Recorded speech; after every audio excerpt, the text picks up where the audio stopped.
Bienvenidos a De la Investigación al Mercado, el podcast donde la investigación se convierte en impacto real. Acompañamos a científicos e innovadores en el camino de transformar descubrimientos en startups y spin-offs exitosos. Ya sea que estés escalando una innovación o dando tus primeros pasos en la comercialización de tu investigación, este espacio te ofrece ideas claves, estrategias y relatos inspiradores del emprendimiento académico. Estamos hoy aquí con Marta Badía. Muchas gracias por tu tiempo. ¿Nos puedes decir unas palabras sobre ti? Bueno, muchas gracias. Lo primero, buenas tardes. Gracias, Mario, por concederme este espacio. Y dada la temática de este podcast, me gustaría presentarme como... Deberíamos presentarnos todos como lo que somos, no lo que hacemos, ¿no? Al final, el hacer está sujeto al ser. Por tanto, mi presentación sería ¿quién es Marta Badía? Una mujer revolucionaria que ama incondicionalmente para devolver a los demás a su esencia natural. Este es en sí mismo mi propósito vital. Luego hablaremos del propósito de emprendimiento. Esa sería mi presentación y luego si te cuento lo que hago, dirijo mi propia empresa, está especializada en consultoría psicosocial y también tengo una consulta privada donde justamente trabajo el plan de carrera para adolescencia y también en la reinvención y emprendeduría para personas adultas. Tengo una ilusión de esta entrevista hoy porque trabajamos con muchos fundadores académicos que están haciendo la transición fuera de la investigación. ¿Cómo pueden empezar a descubrir si el emprendimiento realmente está alineado con su propósito? Pues mira, Mario, yo creo que la primera pregunta a hacerse es, ¿saben realmente cuál es su propósito? ¿O están confundiendo propósito con objetivo? Porque como te decía, el propósito está muy vinculado a quiénes somos. Y yo muchas veces cuando estoy trabajando en empresas y pregunto, presentaros, me contestan con lo que hacen y no con quiénes son. De esto sí que podemos abordar durante la entrevista. Pero yo empezaría por acuñar el término, ¿no?, de emprendimiento. Hay una parte de ese emprendimiento que viene a partir del capitalismo social y que se basaba en la compra-venta de mercancías a bajo precio y a ver qué beneficio encontramos. Así es como nace, pero luego se desarrolla en un emprendimiento también social, que yo creo que es más hacia donde estamos ahora. Y en este caso, lo que se pide de las personas es que impacten y resuelvan problemas para la mejora de otros colectivos, aunque no sea directamente el objetivo, sí haya ese impacto final. Y eso pide de una palabra clave para mí, que es la innovación. Y también hay otra parte que los académicos o los academistas, que les llamo yo, que están vinculados a la investigación, si quieren emprender deben tener muy claro el para qué. La palabra clave o mágica para mí es el para qué van a hacer aquello que se proponen hacer. Es decir, es importante, y repito, que valoren el impacto social directo o indirecto, porque por ahí es donde reside su propósito. Tanto si lo tienen claro como si no hay respuesta a ese para qué, todavía no van a poder empezar a emprender. Y luego también muy importante es trabajar el campo del autoconocimiento.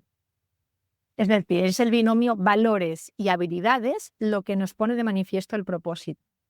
Y es importante también contemporizar cuáles son los valores que rigen en mi vida en este momento, de una manera jerarquizada y clara, cuáles de ellos son instrumentales, cuáles de ellos son valores finales, habilidades. Las habilidades conectan con el ser, las capacidades con el hacer. Yo puedo mejorar, hacer training de mis capacidades, pero no de mis habilidades. Son innatas en mí, vengo con ellas, son mis dones, mis talentos, pero muchas veces no son reconocibles. Quizás por impactos de vida que nos han generado creencias limitantes y nos hemos vinculado a una forma de hacer mucho más estrecha de la que realmente podemos transitar. Quería darle un poco de introducción etimológica a lo que es el propio emprendimiento y sobre todo entender también, bueno, por etimología, al final en francés, entrepreneur significa pionero, con lo cual también la persona que se dedica a emprender tiene que tener claro que va a tener que hacer un esfuerzo adicional en todo lo que se proponga, más de lo que hará cualquiera. Entonces, si esa meta o ese objetivo no está alineado al propósito, lo va a abandonar, no lo va a hacer. Eso sí que puede generar frustración. Me suena mucho, hace un tiempo escuché una anécdota, son una clase de personas que quieren aprender de un maestro Zen, están sentados allí, entonces entra el maestro Zen, empieza directamente con la clase y una alumna dice, pero maestro, no deberíamos hacer una ronda de introducción para saber con quiénes tratamos aquí. Y el maestro le responde, pero si usted no se conoce a sí mismo, ¿por qué hacer la ronda de introducción básicamente? Y es como la diferencia entre el objetivo y el propósito. ¿Cuáles pueden ser algunos de los señales de que alguien está actuando en desacuerdo de su propósito más profundo? Pueden ser varios o puede ser uno muy significativamente. Yo creo que no hay un estándar aquí, pero hay uno que creo que es valor común, que se desencadena al principio, pero también pide de que tú seas observador de ti mismo. A veces te das cuenta cuando ya es un poco tarde, que es la desalineación con valores. Estás haciendo cosas que los demás incluso te premian o te dicen qué bien lo haces, o qué éxito que tienes, o qué buenos resultados. Sin embargo, tú tienes la sensación de insatisfacción más o menos intensa o una desalineación o de tus valores. Pero si tú no tienes claros esos valores hoy, no tienes esa sensación de desalineación. Lo que tienes es un resultado que es insatisfacción o falta de sentido aquello que estás haciendo. A veces, yendo más allá, ya se producen sabotajes o rupturas de compromisos o hasta incluso, la procrastinación, ¿no? Que tú que eres muy especialista en la gestión del tiempo, sabrás que la procrastinación es uno de los ejes más habituales. Yendo más hacia una perspectiva límbica y psicológica, porque somos personas humanas y eso también está dentro del juego, serían procesos ansiosos o también somatización física. Y lamentablemente es con lo que más nos encontramos en las enfermedades del siglo XXI. Por resumírtelo, esas serían las señales de que alguien está actuando en desacuerdo con su propósito. Otra cosa es que tú tengas un propósito compartido con una empresa, que lo hayas consensuado y que lo hayas razonado. Pero si ese mismo propósito no conecta con tu propósito profundo, tarde o temprano termina por pasar esto que te cuento. Muy interesante del alejamiento de los valores, porque muchas veces los investigadores identifican fuertemente con su rol académico. Y tú como coach, ¿cómo ayudas a las personas a navegar un cambio de identidad cuando cambian de roles, de profesión, cuando buscan algo diferente? ¿Qué les das como consejo? Aquí, si me dejas, me extenderé porque esta parte es la que me toca más de cerca. Pero bueno, primero te diré resumidamente lo que serían los dos ejes que toco y luego, si quieres, te cuento más. Para mí es clave que se redescubra, no que se descubra, que se redescubra, porque cuando somos pequeños lo sabemos, aunque desde un plano inconsciente. Entonces, no siempre terminamos por hacer emerger esa parte de nosotros y, por tanto, hay que redescubrirla en la edad adulta, que serían el rol orgánico. O sea, igual que me hablas del rol funcional, existe otro rol que es el parasimpático, es el que rige nuestra parte inconsciente y que ha estado aquí mucho antes que la parte consciente, con lo cual en realidad es la que tiene el poder, pero está ahí escondidito, ¿no? Y tendríamos que descubrir ese rol orgánico en dos sentidos que además se retroalimentan. Uno que sería trabajar la vocación, tan importante eso, Mario, es la parte vocacional, el sentido de vida y el propósito, las tres cosas. Y por otro lado, gestionar la incertidumbre desde otro ángulo de mira. Y eso, si quieres, te lo cuento porque tiene su motivo, ¿no? Por un lado, lo del rol orgánico. Al final, el rol orgánico para mí, ya te hablo más desde una perspectiva opinática, es lo que define nuestra esencia, el carril de vida. Nosotros nacemos con un carril de vida, pero la vida a veces nos lleva hacia un carril de supervivencia, porque nos encontramos ante situaciones adversas, difíciles, y no tenemos referentes anteriores con los que comparar, con lo cual buscamos soluciones parche. Utilizamos nuestro primer cerebro, el reptiliano, que nos ayuda a sobrevivir y generamos patrones de conducta que muchas veces nos están limitando. En ese momento nos sirven porque nos hacen sobrevivir, pero luego los hacemos extrapolables a todo y nos limitan. Entonces, conocer tus dones, lo que antes hablábamos, tus habilidades, tus talentos, y salir de ese patrón de supervivencia en que a veces nos instalamos, es lo que para mí es clave. Si tú me preguntas cómo ayudo, yo lo busco desde ahí. Entonces, para que entendamos la diferencia entre rol funcional y rol orgánico, yo suelo decir, por función entendamos rol funcional aquello que basamos en tareas y responsabilidades. Nos estamos centrando, como hemos dicho, en el hacer. Es yo soy aquello que hago. Y además se cumple desde la estructura jerárquica que tengas en la organización, bien sea la que tú creas o en la que tú vas a emprender, porque puedes estar emprendiendo dentro de una empresa. Con lo cual, es un rol reactivo, no es un rol activo. Es de la acción hay una reacción. Y muchas veces termina estando desvinculado de la propia esencia de la persona. Entonces, actúas más por automatismo que por autocreencia. Sin embargo, el rol orgánico es todo lo contrario, se está basando en la vocación, como te he dicho, en el sentido y en el propio propósito. Y se centra en el ser, que es muy diferente. Y esa es la gran pregunta, en la contribución, ser y contribuir. Es decir, esto es lo que aporto, no esto es lo que hago, esto es lo que aporto. ¿Cómo se abre, ¿no?, el abanico a partir de entonces? Eso es como si, no sé si tú tienes, Mario, pero si estuvieras en el coche con tus hijos detrás peleándose y les preguntaras, oye, ¿por qué os peleáis? Buscarían razones y las encontrarían. Rápido, porque la mente sabe justificarlo todo. Pero si tú les preguntaras, ¿para qué os estáis peleando? Te aseguro, Mario, que se genera un silencio absoluto y van a buscar en su interior el para qué, el propósito, el impacto que están buscando con eso. Con lo cual, cambia mucho incluso la percepción que tengan de ellos mismos si se preguntan para qué están haciendo lo que hacen, ¿no? En definitiva, el rol orgánico lo que hace es asumir la conexión con el sistema y con uno mismo, no asumir la conexión con la jerarquía en la que se encuentra. Por tanto, es un rol activo, es un rol vivo y además es muy flexible. Te permite emprender y volver a emprender, te permite cambiar estructuras, te permite moverte hacia nuevos paradigmas. El rol funcional, ¿no? Pero bueno, claro, hacer esto, dices, Marta Badía tiene la varita mágica. No, esto está en cada uno. Quizás la pregunta es, ¿cómo lo van a conseguir con el tiempo? Pues yo tengo una estructura en la que les puedo proponer, pero ellos también tienen, o ellas se tienen que sentir cómodos en el mismo. Tenemos que salir de la zona de confort, tenemos que definir lo que bien dices, lo que aportamos. Y creo, puede causar resistencias internas o miedos que suelen aparecer porque muchos pensamos en un camino estructurado y después tenemos que cambiar. ¿Cómo podemos ir contra estas resistencias internas o los miedos que nos surgen?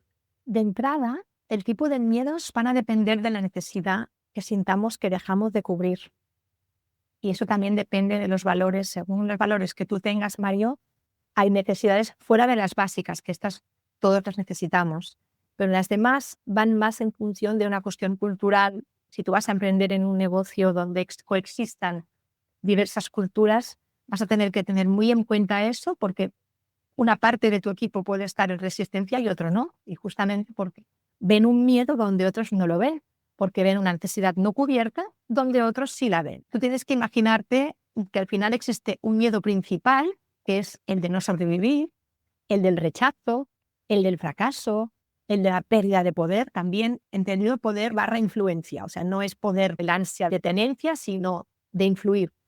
Y luego está el genérico y el más grande que lo abarca todo, que es el miedo al cambio. Entonces hay gente que tiene la ilusión de emprender, pero no ha superado el miedo al cambio. Entonces lo que tiene que hacer primero es, vamos a ver, ¿esto que voy a hacer, en qué situación me pone? ¿Qué dejo expuesto que hay una necesidad no cubierta? Detectar la necesidad no cubierta es básico. Y a partir de ahí se puede trabajar el miedo. El miedo es necesario. O sea, una persona que sea kamikaze, lo que trabajará es así. Es decir, como hay ausencia de miedo, me dicen que haga o decido hacer, hago. No mido las consecuencias. La persona valiente, emprendedor valiente, lo que hace es utilizar ese miedo y no es superar el miedo, es traspasarlo. Es vivir en él, transitar en él, pero como previamente lo has aceptado, Mario, el miedo no se magnifica. El miedo tiende a manifestarse igual todo el tiempo. Si lo rechazas es cuando te aniquila y te supera. Si lo aceptas es cuando tienes el margen para poder establecer los pros y los contras de lo que voy a hacer, los riesgos que no he contemplado, una mirada mucho menos sesgada de la realidad que a lo mejor no contemplo y sobre todo la búsqueda de apoyos. Es muy necesario tener apoyos, pero para eso necesitas estar en un campo de no limitación. Yo siempre digo que el miedo es tu amigo y tu enemigo. Depende de si lo ves o no lo ves. Entonces, como antes ya nos anticipaste que lamentablemente no tienes la receta mágica y la solución a todos los problemas como ninguno de nosotros tiene, pero sí podías apuntar o mencionar una herramienta práctica o un ejercicio para ver cómo aclarar su propósito en la vida o en un emprendimiento. Ya sabemos que es muy difícil encontrar algo único que nos vaya a ayudar, pero a la vez muchos necesitamos, como dijiste ahora, un punto donde empezar. Entonces, ¿dónde puedo empezar si quiero hacer algo y ver si estoy trabajando con mi propósito? Primero hablaría de cuál es el locus interno o el diálogo interno en el que tú puedes cambiar, empezar a moverte, que al final son preguntas nutritivas. Yo les llamo preguntas nutritivas. Yo si hago coaching o estoy en procesos de coaching, puedo hacer yo esas preguntas, pero al final también es un registro que puedes reprogramar y generarte tú. Y yo empezaría siempre por generarte un estado de escucha, ¿vale? Escucharte en este momento, ¿qué me da energía? ¿Qué es lo que me da energía últimamente? A lo mejor antes le daba energía a otras cosas, pero ahora, ¿qué es lo que me da energía? Hay que contemporizar eso. Preguntas como, ¿en qué situaciones me siento vivo? Si hay actividades que antes me apasionaban y ahora me dejan indiferente. Y no autocastigarte por eso. ¿Cuántas veces decimos, es que es lo que he querido hacer toda la vida ya, pero lo quieres hacer ahora? O sea, vamos a ponerlo en tiempo presente. Y luego también los futuribles, ¿no? Cuando pienso en futuro, ¿qué me ilusiona y qué me pesa? ¿Qué me carga? Entonces, eso sería lo principal. Después, el otro tipo de preguntas a hacerse ya están más vinculadas a la revisión de tu propósito, ¿no? Del que tengas ahora o del que has tenido hasta ahora. Entonces, pues sería muy, muy similar. Serían preguntas como, ¿todavía me representa este propósito? ¿Me parece estar vivo e inspirado con él? ¿O más bien lo veo anticuado? Y tienes que ser humilde y creo que la humildad, la sinceridad aquí es clave en este tipo de preguntas. Y a veces también puede ayudar el reformularte ese propósito en una frase corta, porque lo vas a más. Y, por ejemplo, he dejado anotado, he hecho alguna anotación, Mario, para que no se me olviden estas cosas, porque creo que los ejemplos ayudan. Y he puesto uno que es un propósito antiguo que fuera, quiero ser un buen profesional y tener estabilidad. Pero es un genérico. Entonces, ¿qué pasa ahora? ¿A dónde lo llevo? ¿Cómo hago para que pase por el cuello del embudo hasta tener la gota, la esencia, el propósito más concreto? Entonces, quiero aportar valor, en este caso, desde mi autenticidad, aunque sea fuera de los caminos convencionales. Fíjate que es lo mismo, pero no es lo mismo. Algo ha cambiado aquí. También puede ser que hayan síntomas de un propósito que esté en evolución. No siempre estoy en el propósito anterior o en el propósito actual. Puedo estar viviendo un tránsito. También debo poder sentir sensaciones donde yo diga, ya no soy la misma persona que era. Y eso te lo da, a lo mejor, hay elementos como tus amistades, tus roles sociales, tus inquietudes, tus aficiones. O ves al mundo y te lo miras desde otro lugar y dices, yo ya no soy la misma persona. ¿Y esto cómo puede estar afectando a mi propósito? Seguro que está. Abrirte también a lo que quiere emerger. Es decir, si nada ni nadie me limitara, pregúntate, Mario, si a ti nada ni nadie te limitara, ¿qué te estaría apeteciendo explorar en este momento? ¿O qué te apetecería ofrecer al mundo? Y sobre todo, muy importante, lo que he dicho, si nada ni nadie me limitase. Porque a la que ponemos la limitación, seguro que la respuesta es distinta. Y el propósito está exento de limitación. Es horizonte. Bueno, eso es otro tema que es metafórico, pero sería bueno preguntar a la gente cómo dibujaría el propósito. Si pudiera dibujarlo, ¿cómo lo dibujaría, ¿no? Seguramente saldrían dibujos muy interesantes.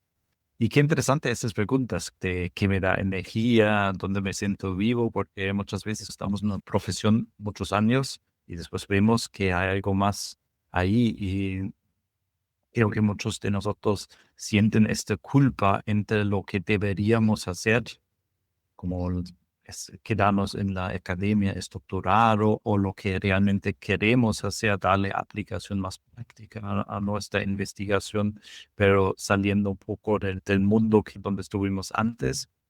Y perdona, Mario, porque es que quizás no te he respondido a toda la pregunta. Me estabas hablando de herramientas y faltaba contarte alguna herramienta más allá de las preguntas nutritivas. Personalmente te diría que hay 4 que yo básicamente siempre trabajo y que después tú puedes hacer contigo mismo. Una se basa en una metodología triaxial de los valores, que es encontrar tus 5 valores estandartes que están rigiendo tu vida en estos momentos. Llevarlos a lo contemporáneo. Son valores éticos-sociales, valores económico-pragmáticos y valores emocional-evolutivos. Significa que no todos los valores están en un mismo lugar, significa que nos solemos distribuir entre estas 3 categorías y está bien que lo hagamos porque a veces estamos viviendo de la herencia de nuestros padres, educadores, tutores, escuela, y arrastramos esos valores como si estuvieran aquí hoy. Y yo siempre digo, valores en el saco tenemos todos los mismos, pero aquellos valores que vamos a tener como principales cambian a lo largo de la vida, por impactos de vida, por necesidades, por muchísimas causas.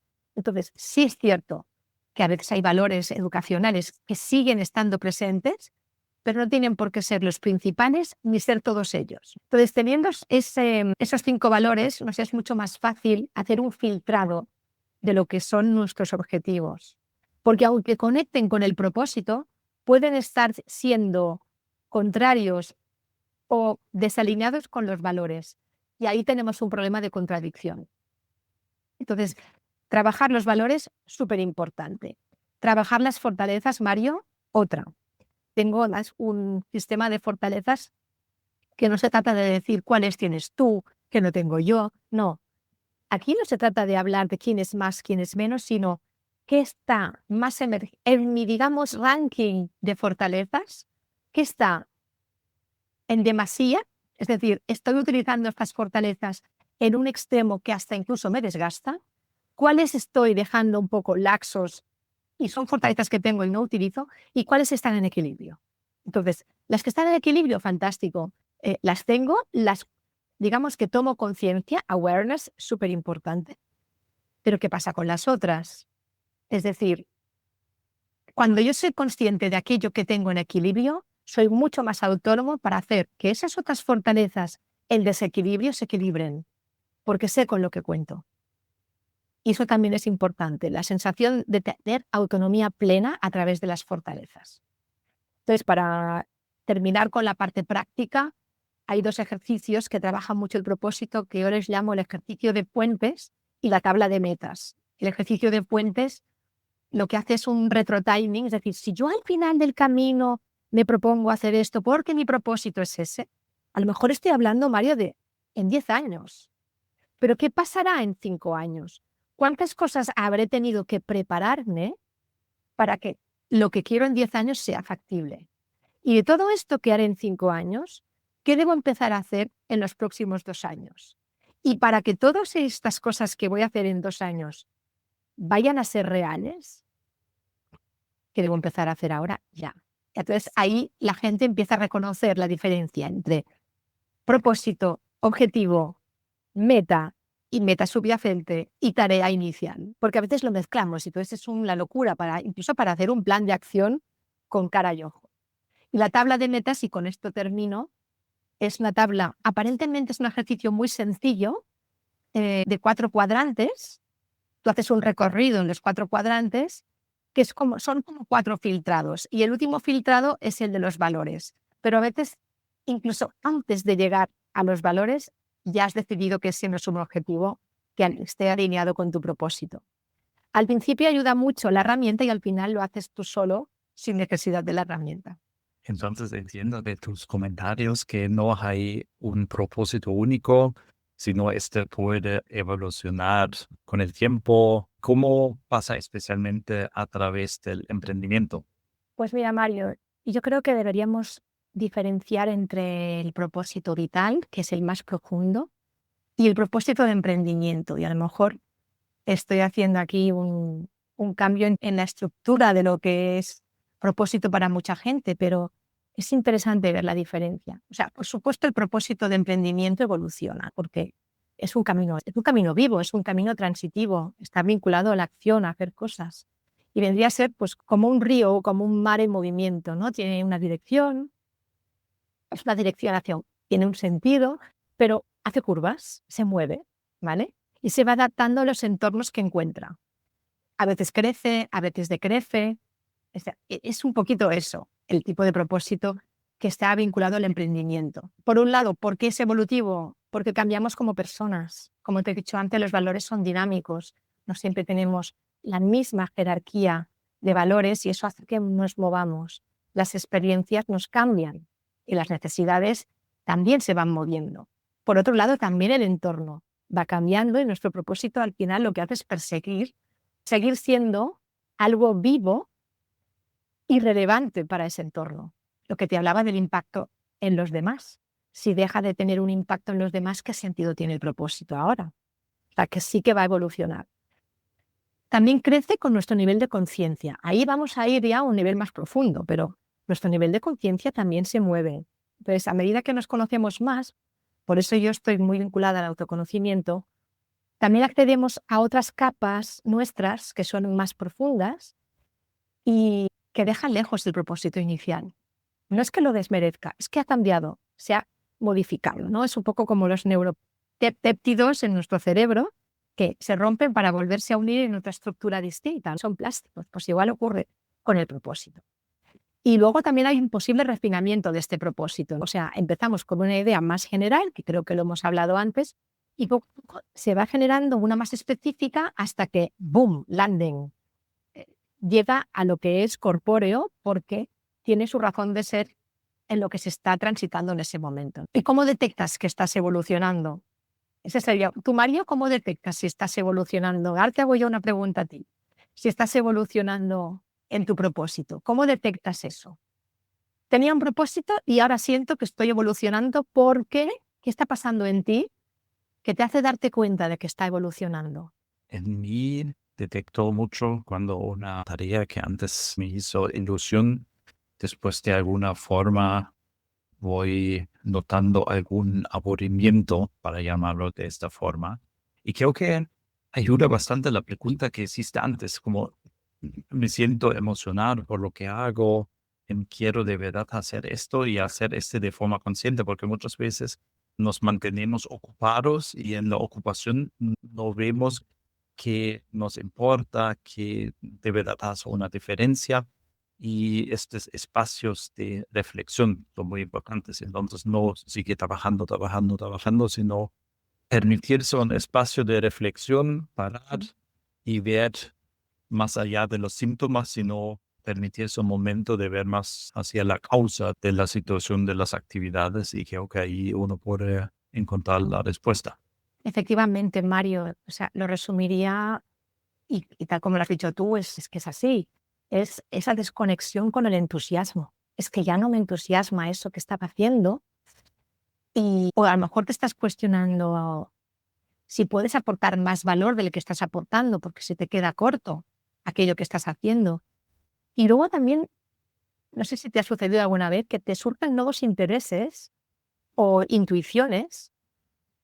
Y ahí quiero hacer ese paréntesis porque es importante. No siempre cuando digo que no tengo tiempo es porque no gestiono bien el tiempo.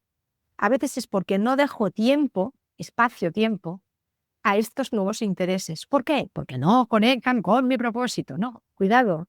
Son parte de tu nuevo propósito y no les estás dejando el tiempo. Entonces tú lo estás viviendo mal y es un síntoma claro de evolución. Al final la evolución, el cambio, Mario, es una época de crisis. No es algo agradable muchas veces, es un momento de lucha interna, ¿eh? No tiene que ser fácil necesariamente. Pero yo insisto en esto, o sea, sí que el propósito, volviendo a tu inicial pregunta, es conceptualmente viva y cambiante, propósito de emprendimiento, pero el propósito vital, más que cambiar, lo que hace es expandirse. Puede hacerse más o menos preciso, pero en realidad sigue siendo el mismo, el vital, insisto, porque no deja de representar la esencia de uno mismo. En esencia somos siempre la misma cosa, lo que evoluciona es el modo en que vamos a movernos, porque nuestros valores también se mueven. Te pongo un ejemplo para cerrar esto, si quieres, Mario, personal. Yo me he preguntado a veces si cuando termine esta etapa de mi vida, en vez de jubilarme, abrir una tienda de flores y dedicarme a vender flores. Y me dicen, ¿pero qué tendrá que ver eso con tu propósito? Digo, con mi propósito de emprendimiento no sé, pero con mi propósito vital yo seguiré siendo la misma mujer revolucionaria que ama incondicionalmente, devolviendo a los demás a su esencia natural, solo que lo haré a través de las flores. Seguramente venderé las flores, prepararé las flores, las acompañaré de algo que haga que esas personas hagan un clic. Por tanto, en esencia voy a seguir siendo yo. Mi propósito de vida es ese. Lo que cambia es la conformación, el modo en que yo lo presento, el emprendimiento que yo hago en ese momento. Bueno, no sé si voy a ser florista en mi siguiente década, pero es un ejemplo que creo que lo ilustra bastante bien. Con las flores igualmente uno puede regalar mucha alegría a las personas, entonces creo que es un propósito muy bonito. Muchas gracias, Marta, por estar hoy con nosotros. Dejaremos en los comentarios los enlaces a tus perfiles si las personas quieren entrar en contacto. Un placer, como siempre, conversar contigo. Un placer para mí, Mario, de verdad.